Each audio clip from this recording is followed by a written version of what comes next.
Salut à tous, on parle foot. Aujourd'hui, on se retrouve pour une nouvelle vidéo. Aujourd'hui, je vais vous présenter 5 joueurs que je vous conseille pour une équipe U23. Donc, des jeunes à très très fort potentiel. Donc, je vous présente aujourd'hui un gardien, un défenseur, un milieu et 2 attaquants. De quoi vous poser une très belle équipe à aligner en U23. Déjà, pour démarrer, on va commencer par Gabriel Slonina, donc le gardien de Chicago Fire est évalué à 265 euros.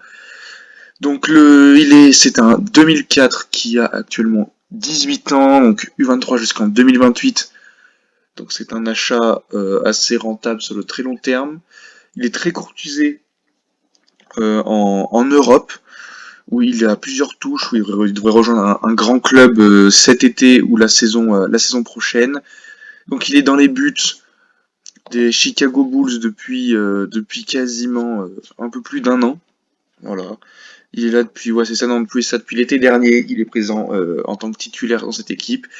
Et il réussit parfaitement à s'être imposé dans cette équipe. C'est une véritable réussite pour Gabriel Solina. Donc c'est un gardien d'1m93, donc très grand, mais ça n'empêche pas d'être très vif pour aller au sol, mais aussi sur des arrêts réflexes. Il est impressionnant. Donc c'est un joueur qui est vraiment très très fort et qui a encore un bel axe de progression, ce qui lui permet d'avoir un avenir très radieux en Europe. Donc en plus, son 1m93 lui permet d'être un joueur intéressant pour l'Europe, hein, parce qu'on le rappelle, hein, les gardiens européens des grands clubs tournent aux alentours des 1m90, à peu près minimum de taille. Et lui coche parfaitement toutes les cases. Il risque d'être rappelé, normalement, si je dis pas de bêtises, pour la Coupe du Monde. Oui, pour moi, il sera appelé logiquement pour cette Coupe du Monde, peut-être en numéro 2 derrière Matt Turner. Mais je pense qu'il y sera. Son prix, certes, c'est cher, hein, mais bon, si vous l'achetez, vous êtes tranquille pour au moins 10 ans. Et je pense que vous faites une plus-value avec Gabriel Slina. Pour moi, c'est un achat vraiment rentable. Ensuite, en défenseur, donc beaucoup moins cher, 30 euros.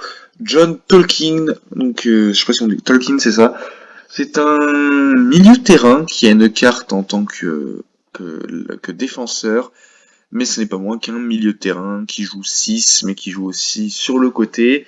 C'est pourquoi je vous le conseille, un titulaire indiscutable si on voit hein, sur ses derniers matchs. Seulement 19 ans, il aura 20 ans dans 5 jours à l'heure où je tourne la vidéo. Il joue du côté de New York Red Bulls. C'est un vraiment très bon joueur, numéro 6, qui est petit gabarit mais qui n'hésite pas à aller au duel et ça fait vraiment plaisir. Il est avec le ballon, il est à l'aise avec le ballon, c'est une sorte de milieu récupérateur mais qui est aussi très à l'aise avec le ballon. En termes de notes, on voit que c'est vraiment intéressant pour un défenseur. Voilà, il tape de très très gros scores, il arrive à être décisif à chaque fois. En plus, il est assez polyvalent, il marque des buts, il trouve des penalties, il fait des sauvetages, il fait des passes décisives. Voilà, dès qu'il est pas trop décisif, il monte au 60, voire 72 si vraiment il est en forme. On voit qu'il tape de vraiment très très gros scores, très régulier en plus. C'est pourquoi je vous le conseille. John Tolkien, voilà, c'est vraiment un très bon défenseur pour encore 30 euros. Donc c'est vraiment, en plus son prix est vraiment très très raisonnable. Je trouve que c'est une belle affaire d'aller chercher John Tolkien. Ensuite, mon chouchou, voilà, on peut voir que je l'ai acheté, Thomas Suslov, voilà, milieu de terrain du côté de Groningen aux Pays-Bas, qui vaut seulement 38 euros, qui peut jouer numéro 6, numéro 8, numéro 10, mais aussi attaquant droit. C'est un petit gabarit aussi gaucher, vraiment très très fort avec le ballon en termes de qualité de passe, de vision de jeu, de technique. Voilà, c'est une sorte de Luka Modric. Il est slovaque, donc il est appelé régulièrement avec la sélection. Il n'hésite pas à beaucoup tirer au but, donc c'est assez intéressant pour les milieux de terrain, donc ça lui permet d'avoir plus de chances de marquer. On voit qu'il réalise des plutôt bons scores, même si je le vois encore progresser cette saison, 20 ans, peut-être la dernière du côté de Groningen avant de rejoindre un meilleur club européen. Je me dis, il peut aller vraiment très très haut. Et on voit il est repéré par différents clubs. du top 5 européen. Je me dis qu'il peut progresser encore. En plus devant lui, il a de très bons attaquants, surtout le prochain. Je me dis qu'il peut encore progresser, épurer son jeu au niveau des qualités de passe, mais aussi des qualités de dribble. Je me dis qu'il peut encore augmenter son pourcentage et il peut, on peut dire, comment on peut dire, affiner son jeu pour le rendre plus efficace. Voilà, c'est les mots que je cherchais. Et donc Thomas Suslov, pour moi, c'est un investissement rentable. Pour moi, il n'y aura pas de perte sur ce joueur-là et voilà, c'est vraiment un très très bon joueur.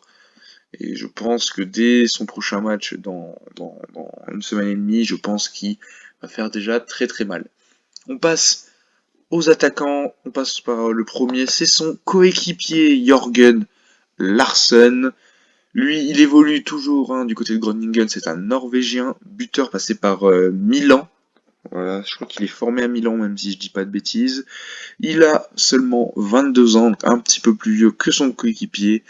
Mais on voit que c'est déjà impressionnant, ça plante énormément avec Groningen, qui est pas une équipe incroyable, mais ça fait milieu de tableau, donc ça peut gagner pas mal de matchs, même si on voit qu'ils ont fait une fin de saison assez compliquée, mais pas pour lui, il a quand même mis 3 buts durant cette période difficile pour son club.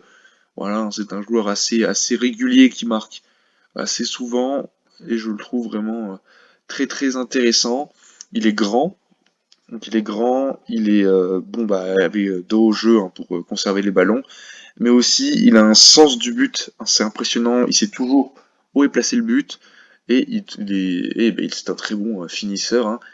Donc je le trouve vraiment très très bon. Il pourrait correspondre. C'est un peu un Haaland, peut-être un peu moins fort qu'Haaland, je pense, mais c'est un peu dans le style Erling Haaland pour moi, un Norvégien grand qui est pas aussi rapide mais qui a une bonne pointe de vitesse, qui sait finir ses occasions. Bref, Jorgen Larsson peut être un très très joli coup à aller chercher. Enfin, le dernier joueur de cette vidéo, c'est Alan Velasco, donc argentin qui est un peu plus cher que Jorgen Larsson, qui a 70 €, lui est à 95 €, il est du côté du FC Dallas en MLS. Du coup, il a 19 ans, mais le 27, donc c'est demain, il aura 20 ans. Donc c'est un joueur qui est plus cher, parce qu'il est déjà un peu plus, on va dire, plus décisif, voilà, par rapport à Larsen. C'est un gabarit complètement différent. Il est déjà beaucoup plus petit, c'est un style typique argentin, beaucoup plus petit, percutant, dribbleur, rapide, mais qui a aussi une très bonne finition et une très bonne qualité de passe, ce qui lui permet de quasiment être décisif un match sur 3 auquel il joue, ce qui est plutôt intéressant pour un joueur de 19 ans. Donc au loin, but, passe décisive, passe décisive. Souvent titulaire, il a rejoint Dallas cette saison, donc c'est sa première saison, c'est vraiment une, une réussite pour lui, même si on regarde les stats, il est déjà à 2 buts, 3 passes D en un peu plus de 10 matchs joués, donc c'est vraiment très très intéressant pour lui. Il tape pas mal le 50, entre le 40 et le 50, donc voilà, c'est vraiment un très très très bon joueur que ce Alan Velasco, un peu plus cher certes, mais je pense aussi qu'il peut être un très très bon joueur, attaquant gauche buteur. Je pense qu'il peut être vraiment très très bon pour l'avenir, même si on voit que son prix est un peu redescendu en Ethereum, puis ça va un peu tout rien dire en ce moment. Donc voilà, Alan Velasco était mon dernier joueur de cette vidéo. Donc la vidéo touche à sa fin, n'hésitez pas à liker si elle vous a plu, à conseiller d'autres joueurs si vous en avez dans les commentaires, à vous abonner si vous découvrez la chaîne, à partager la vidéo à vos amis. Sur ce, portez-vous bien, c'était On Parle Foot, à bientôt.